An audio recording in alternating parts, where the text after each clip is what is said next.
Hello and welcome to Arts Alive 2021. My name is Jill Myer. I am one of your presenting artists. I am an encaustic painter and a watercolor painter primarily. Today I'm going to talk to you about encaustic paint because it's the one medium that not a lot of people have heard of. And I find it very, very interesting, and so I wanted to share it with you. Encaustic paint really is just wax, beeswax, Myer tree resin, which is harvested just like maple syrup, only it crystallizes really hard, and pigment. And so this here, I'm going to give you a whole tour of my studio and all the things that I use, but this is kind of the first baseline. These are I make my own medium because it's cheaper and it's a lot of fun. And it's just melting in 10% Myer resin to beeswax.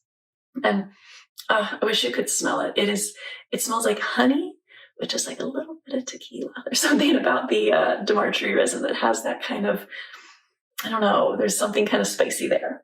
But so use a lot of medium because the pigment comes so dense and so pigmented that you have to really water it down, for lack of a better term. So use a lot of medium. And so I make big batches, about 3 pounds of beeswax at a time. And that'll hold me for a month or so.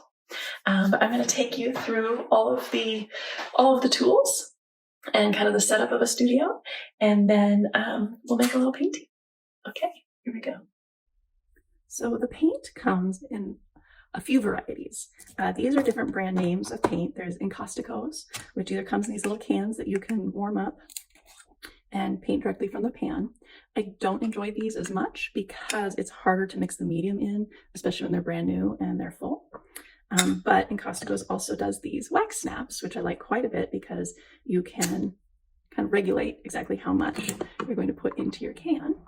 I ordered these off of a shipping supply company. They were there for I don't know if you're packaging cute things, but I've seen people use cat food cans, washed very well, obviously, and really any sort of tin can that will withstand heat. And so R&F, these are very, very, very pigmented. And so as you can see, I just use a tiny bit at a time. So I just melt a little bit at a time in the bottom of the pan, and then I throw in a couple of cubes of medium. The other really neat thing you can do with encaustic is you can just get the powdered pigment. This is Gamblin. The Myer artist also has this brand. So Gamblin you can mix directly in the pan with your medium, and then you can kind of decide exactly how much pigment you do or do not want. The other thing you need for encaustic painting is a surface. I use these cradle boards. These are the quickest, easiest way. There's also a company that makes a encaustic cradle board that is already pre-treated with an encaustic gesso. I've chosen to paint on my own gesso, and I paint a layer, I sand it with a very fine sandpaper, and I paint another layer, sand it, paint another layer. So I have a really glassy, smooth surface. Glassy might be a bit of an exaggeration.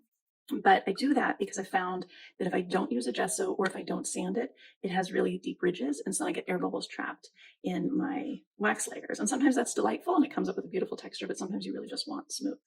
So that's the surface. You can use paper, but as the wax cools, if you have too many layers, it can crack and get kind of brittle. So these are some of my favorite tools that I use.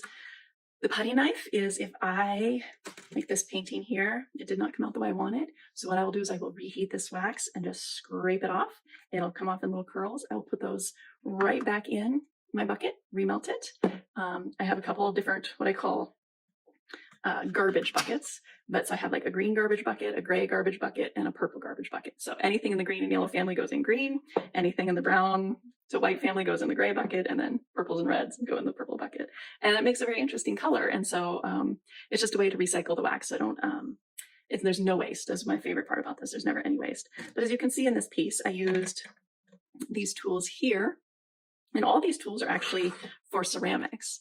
I use these tools and this one to dig into the surface of the wax a little bit. And down here, the wax really holds beautiful texture. And so I can carve it out, add a little bit of oil paint, which is what I did here. I have had success with this, but this particular one was not my favorite. It just didn't, too much white bubbled up from behind. And when I say I melt them, I use a number of different tools for melting. My favorites are fire. I have this propane torch. This is what I would call my medium paintbrush. This is my large paintbrush. And then this little creme brulee torch that I just got from the grocery store is my detail brush. It's very, very fine flame. I've also used heat guns. I know heat guns are very popular with encaustic artists. The thing I don't enjoy about the heat gun is because air is flowing, it really moves the wax in a way that I don't feel I have as much control, whereas the flame doesn't have a propulsion behind it. Okay, so next I'm going to take you on the journey with me of scraping this painting because I do not like it, adding it to my garbage bucket, which again I think comes up with some pretty interesting colors. And then we will add a coat of medium to this and maybe do a little painting.